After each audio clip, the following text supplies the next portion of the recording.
Здравейте хора, пак съм аз и днес ще ви покажа един много интересен трик. Както виждате от името, номерът на тази карта 21. Как си е?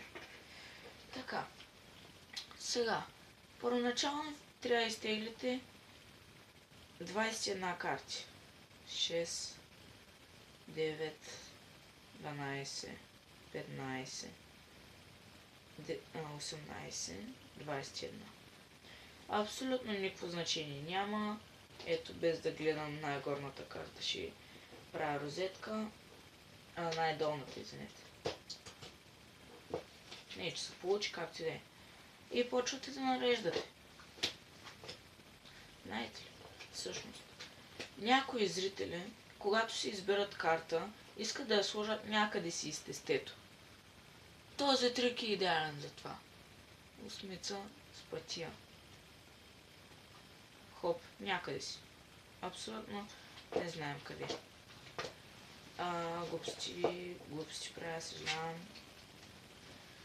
Хоп, хоп, хоп. Можете да кажете, че нали се казва 21 фокуса, защото зрителя и без това ще го разбере, защото 3 купчинки по 7 карти всяка.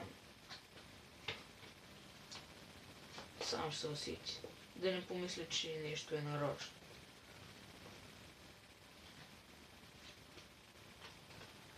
Така. И му казвате да ни каже къде е неговата карта. И в този случай това е тази. Хоп. Правим ги на купчинки. Така.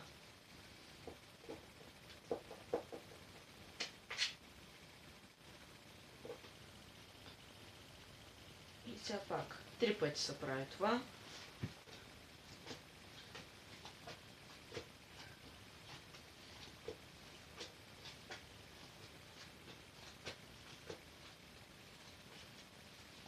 Казвате му пак да каже в коя е. Той може да си помисли, че вие гледате кои карти са в купчинките, така че му кажете просто да ги събере на една цяла купчинка. Всяко. Ай, този път е и така, с разнообразие. Така и последен път.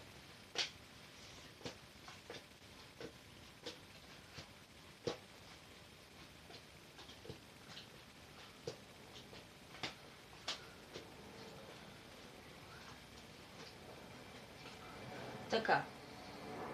И пак ги събирате. И все пак трябва да ви кажа, нали, в коя купчинка е. Този път беше тази пак. Така. Някои от магиосниците може вече да го знаят, този фокус, но аз все пак искам да го обясня. И вече, чакай, аз колко пъти го направих? 3, да. Добре. И вече знаете, че е 11-та карта. Може да му кажете още сега, може да преброите 11 карти. Всъщност, преди малко на купчинките аз трябваше да ви покажа, да?